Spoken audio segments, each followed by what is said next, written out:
Shalom, everybody, and blessed be the name of the Lord. Welcome to Glorious Woman Daily. It is my hope that you're doing well in the Lord.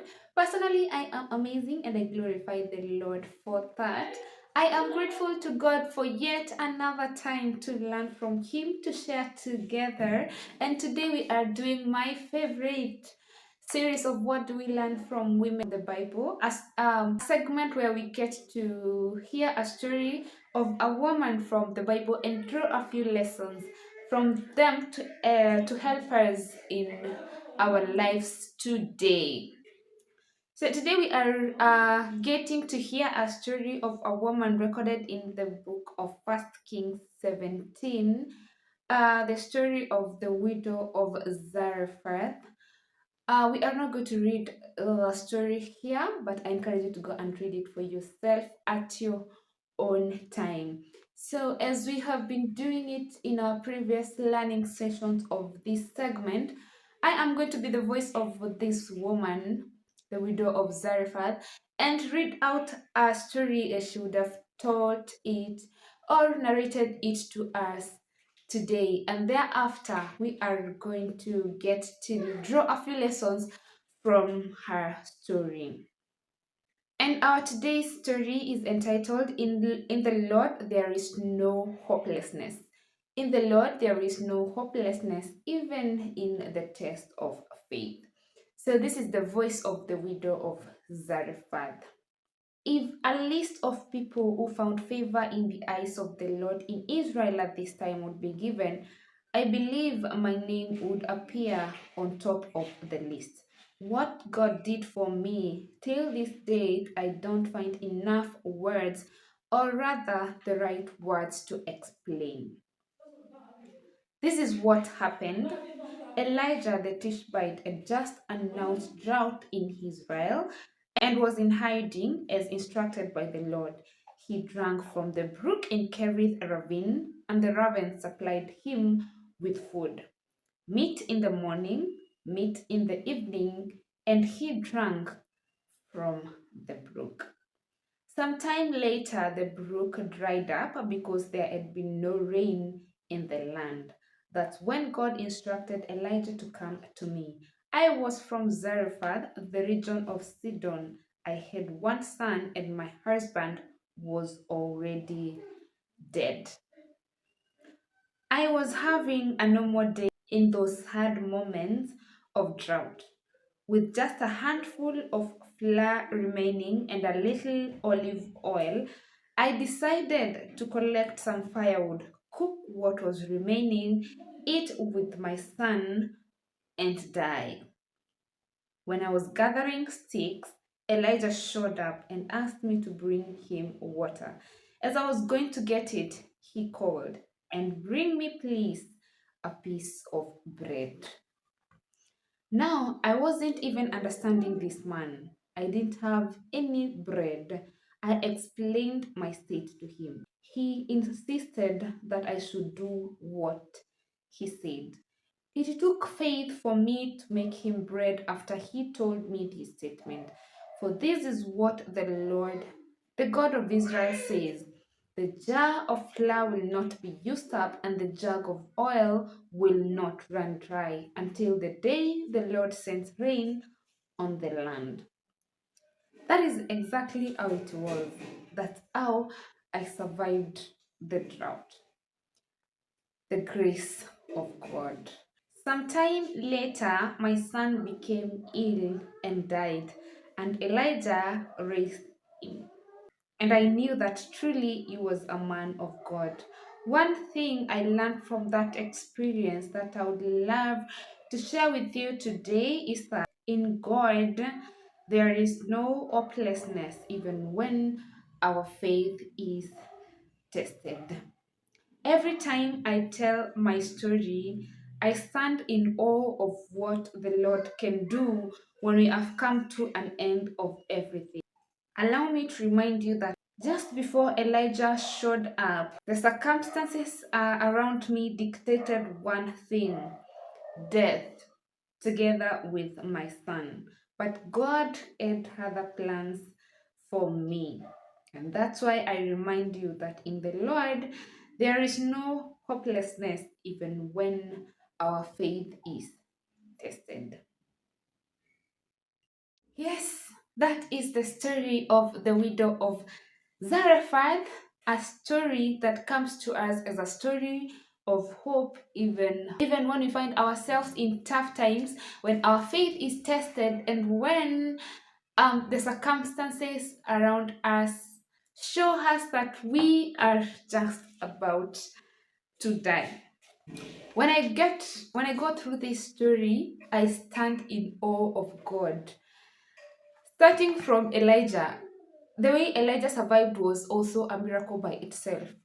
This woman, as she tells her story, she tells us that he drank from the brook and the ravens supplied him with food. Like, I mean, that is just, I don't know, just God works in mysterious ways. Meat in the morning, meat in the evening, and he drank from the brook.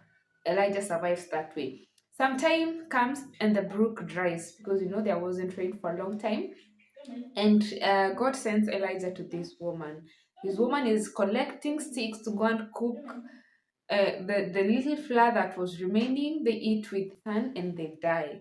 Yani, the circumstances around this woman and what she could see from her physical eyes was death. She was just about to, and she had come to the end of everything, and now she was just about to die.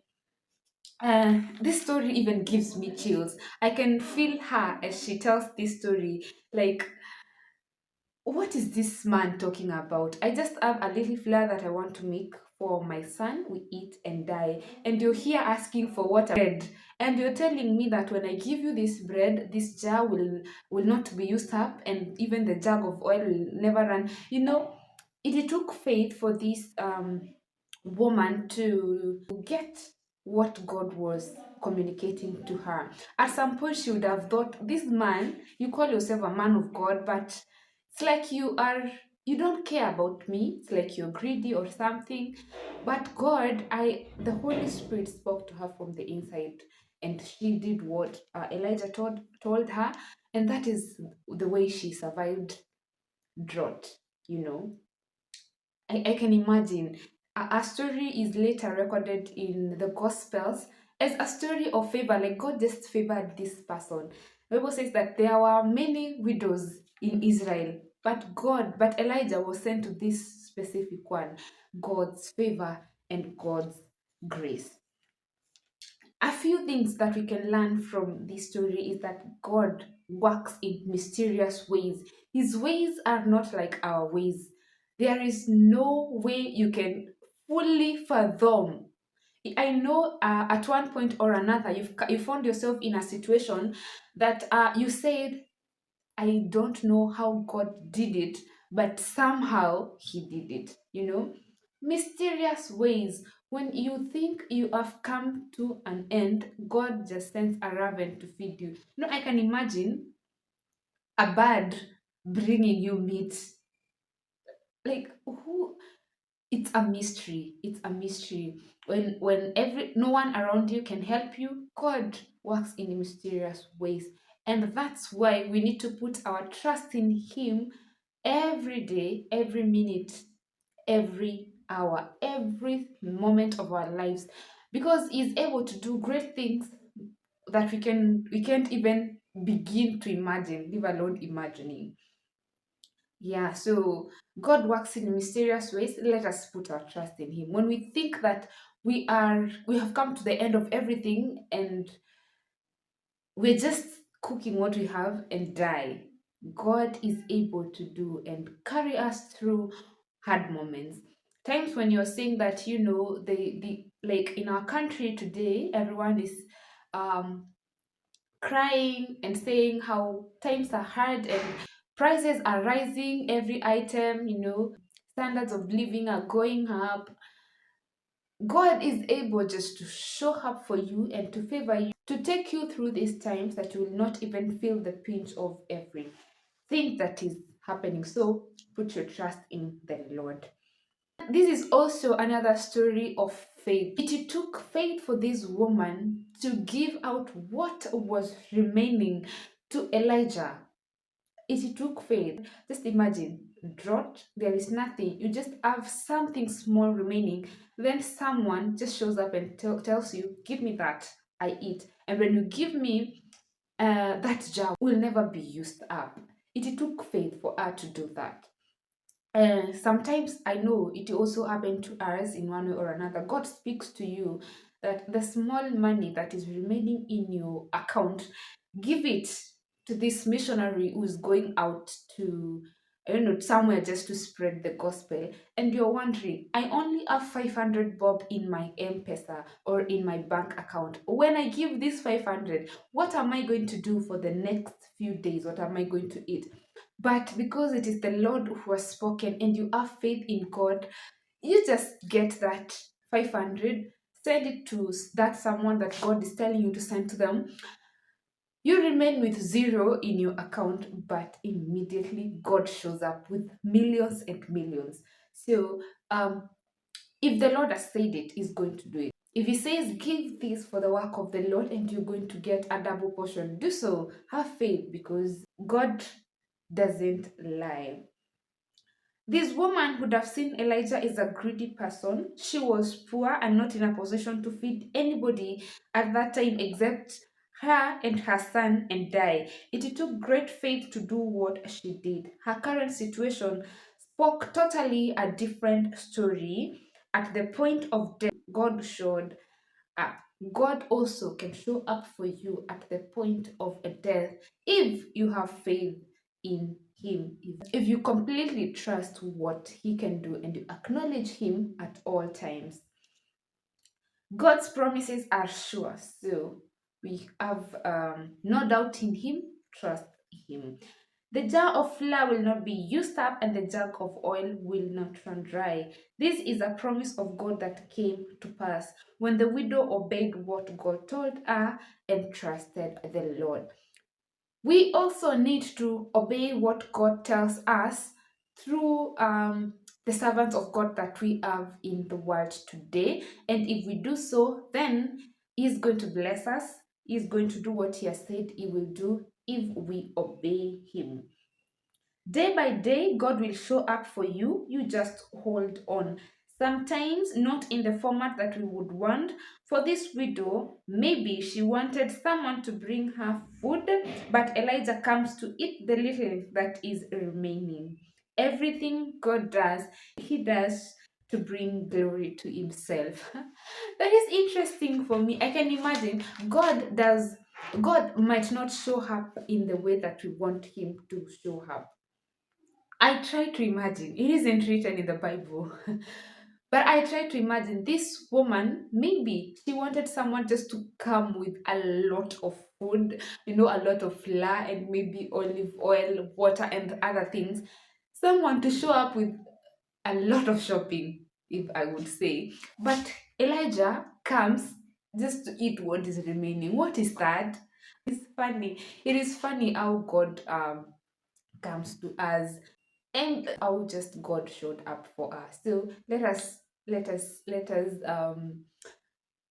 keep let me just say, let us keep trusting in the Lord, and we have it in mind that God might not show up the way we want Him to show up for us. He works in His own ways. His ways are not our ways. So keep trusting the Lord and have faith. And when God comes from the south and you expected Him to come from the north, just accept that and obey what He tells you, and things will go well with you. And also, let us also know that everything that God does, He does to bring glory to Himself. If it were not for this drought, probably this woman would not have experienced God's favor the way she did experience God's favor. So God was doing that for His own glory. When she was so stressed and thinking, I'm just about to die with my son, God was somewhere doing good things behind the scenes. So also for your case, if you are in a position that you're wondering, where is God? God is working out things behind the scenes in your favor. So hold on, have faith, and continue trusting in Him. Thank you for being with me till the end. If the Lord wills, we meet in our next learning session.